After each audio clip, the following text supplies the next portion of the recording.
Welcome to the Adrenaline Drive Time Show. My name is Chiki, Kuruka, the Soca Queen, and of course I am here with the original ZJ, Heno, the Reggae High Priest.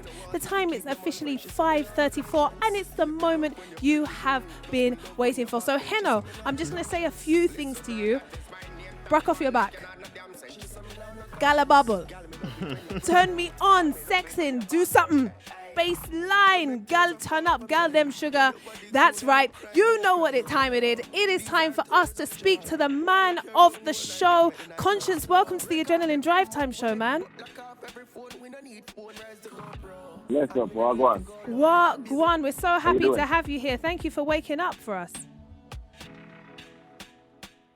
Man, waking up this early is crazy. I can imagine. Crazy, okay? Let me get to the end of it. Yeah, we were just playing your record, Rovin. When we call you phone down, hang up. Yeah.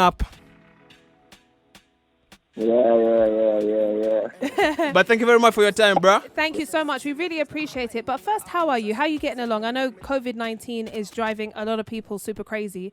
How are you? You well? Yo, COVID-19 is driving the world crazy, but for me, I'm just soaking up all the music I can get. And I'm living in the studio. I'm just making songs every day, two songs a day. And when I go home, my kids are home. So that's just my life. You know, not being able to do shows is like punishment. Yeah. Yeah, no, I feel you know, we have to go on. We have to keep our head up and we have to just shine. Yeah. You know? Yeah, no, I feel you entirely. But you've been in the industry for so long, and I think it's really easy off the top of my head to think of a whole heap of Konshens dancehall songs that are now classics.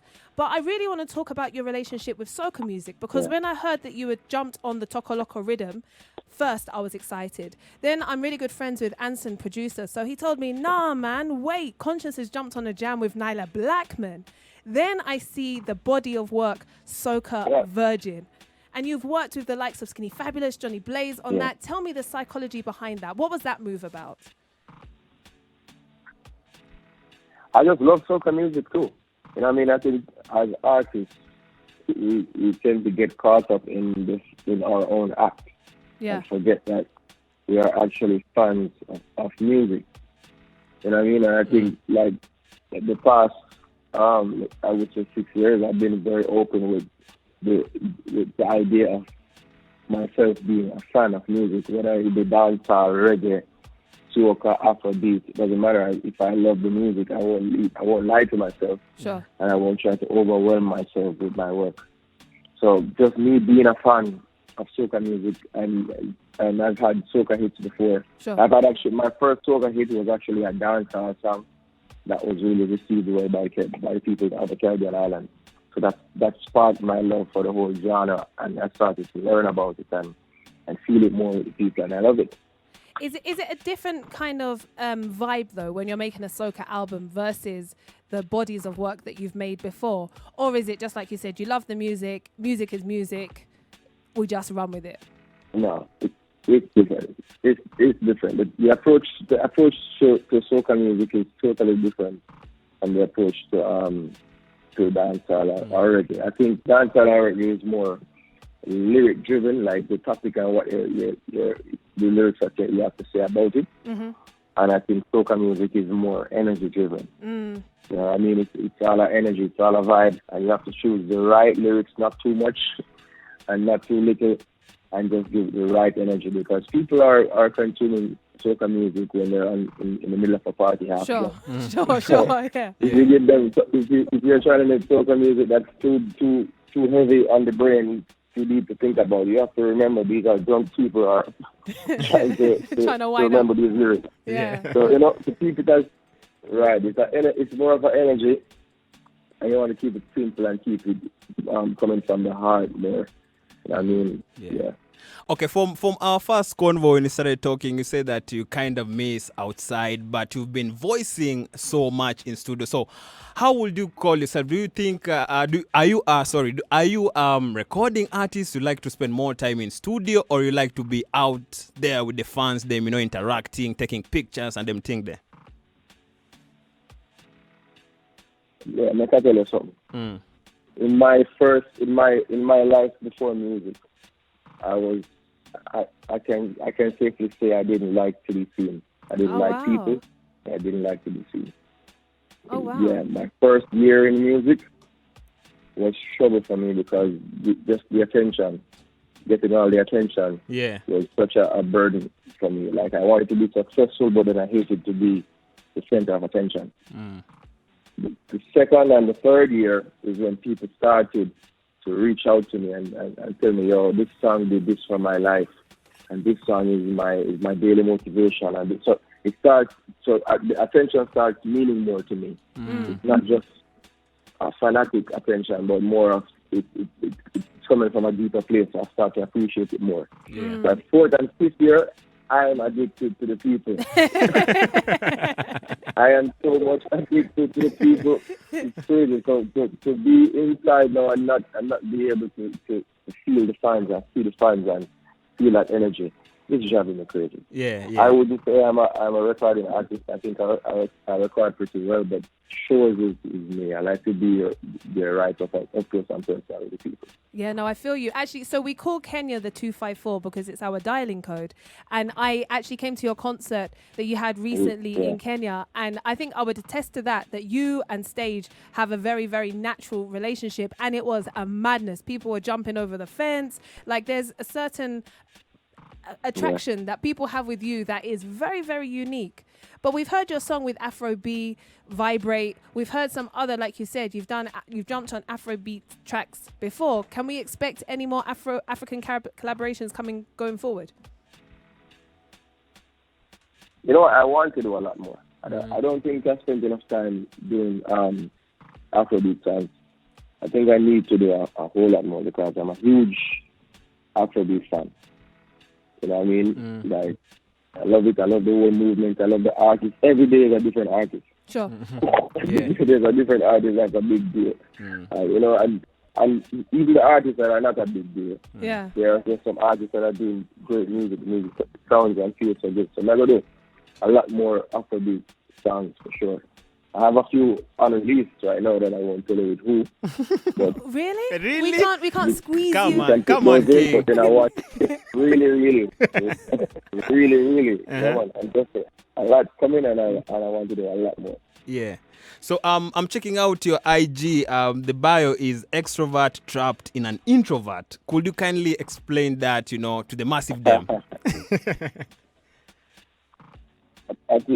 Listen, to the massive, my smart people of Kenya, listen, Google the word introvert and Google the word extrovert. I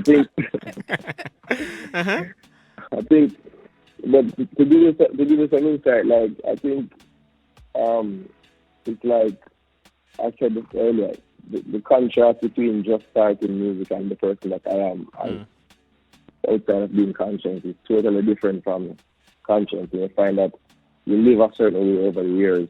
You just start to fool yourself. You're growing and changing. You're so stuck in your ways that you start to fool yourself about what you like and the energy that you want around. Yeah, for real. With me, with exploring, I realized, I explore something today and I realized, I like this. Like, this is me. Why have I been ignoring this for so long? Yeah. You know what I mean? So that's really where that came from.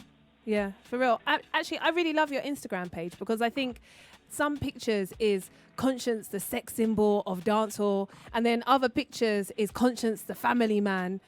Is it tough to balance those two images? Yeah. You know what? It's tough to be a parent overall. Yeah, whether you music or not. Yeah. But I think where Konshens is concerned, I don't really try to pretend. You know what I mean? So I don't have to control what I show, the sides of me that I show people. I'm not concerned with that. You either like the full package or you don't like it. For real? Yeah. And we are people. Yeah. And people are many sides to you. And if I can show you, my fans, the different sides of me, then you're really holding on to a lie. Yeah. Yeah, for real. Of late, bro, we have seen gun violence, especially in JA, rising. You know, a lot of artists have lost their friend. Recently, Raging King was just shot, you know, and somebody lost her life during that ordeal. What do you think is the solution as Konshens, you know, as an artist, as a Jamaican? What do you think probably the government can do, the people them can do to just curb this gun violence? Because it's, you know, it's tearing up communities, it's destroying communities. Yeah, I can't speak on the Raging King situation because I don't know. You know what I mean? Like, a lot of times you see situations, and even though you wouldn't want it to go that particular way, it went that way, but you don't know what's really behind it. You know, you don't know the intention of it, and you know, so it's best to leave like them issues there alone until you know what's happening. Then you speak. Yeah. You know, people like to jump up and talk and say, "Oh, this," and they don't know what's happening. So that's not my approach. And whereas violence concern not just in Jamaica but in the world, it's like, you know, you can appeal to people to really value them lives more, and you have to just hope the government to put more things in place to make smarter people and make people have more options in life, and because the youth and really have no options coming up. These are like the things presented to you, to every youth coming up, and it's so hard to take a turn. I was exposed to that too, and miraculously took a turn. Not every youth have that opportunity to get out miraculously. So, you know, it's deeper than just what one conversation. It's like an extended conversation that needs to happen globally. Yeah, for real. And kind of to reset the mind of the youth overall. It's a tough one. Yeah, it's a really tough one, actually, because we're seeing some similar situations happening in Kenya, not to the same extent with the gun violence, but definitely during COVID-19. Guys are desperate. Guys are hungry all over the world, you know. So you're going to see an outbreak in crime. You're going to see people trying to do what they can do to support their families. So thank you for speaking on that. But like you said, you've been in the industry for a really long time. What would you say your biggest lesson is over all of these years? Open up. That's I would say. I wouldn't say lesson because I'm still learning it.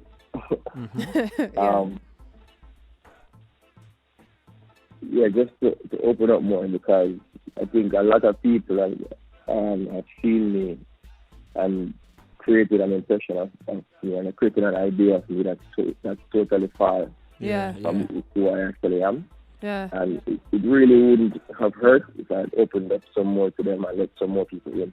Because you have people that you let in and you don't know who they are anyway. So might as well, I mean, open up some more, explore some more. Don't be afraid of people. You know, we hear people talk about bad mind and doing mind, and don't live in fear, man. Yeah, for don't real. Live in fear. For real. So, before we let you, wake up well, continue the rest of the day, I just want to know, what's the destination after this COVID madness is done? Like, where are you looking forward to touch down first? And be honest, first. 254, bro. 254? You're coming back? 254, bro. Come on. Any plans to buy property over Yaso? Yo, you know what? I talk to who I need to talk about this. Yeah. I need to speak to the authorities about this. Yeah, man. But definitely. Like that would be like that would be so crazy if my first show is in 254 after COVID-19. That would be crazy. I mean, I can guarantee you it would shut down. That's wishful thinking. All right, bro. Thank you very much for your time. We're gonna let you continue with the rest of the day. Bless up the kids, them, your empress, and catch up after this COVID madness, man. We'll hold you to that. Yeah, my fam. Definitely. Respect. Now go right back to bed right now. You enjoy the rest of your day. And thank you, Kenya. All right, thank you very bless. Much. Thank you. And that's it. That's Mr. Greg Spence. No, do you know what's interesting? So many of those dancehall artists, they love to come and spend good quality time in the 254. Yeah. And although we didn't get an exclusive, I do feel like that was a little exclusive. Yeah. That Konshens just wants to do more Afrobeat music. So I'm really excited. If he can drop an entire body of work, an entire soca album. Yeah, EP. Yeah. What's to say his next body of work might not be an Afrobeat collabo. So true. what I'm going to tell you, Kenyan youths, DM that guy. Right now. Yeah. Head over to the socials at Vibes Radio KE. You heard that he jumped on a track with Ethic, right? So anything is possible. Head over to the socials, go in his DM, send your jams, send your track, and you never know, you might find that your first single is of Konshens. Vibes Radio, we rule the nation in this generation.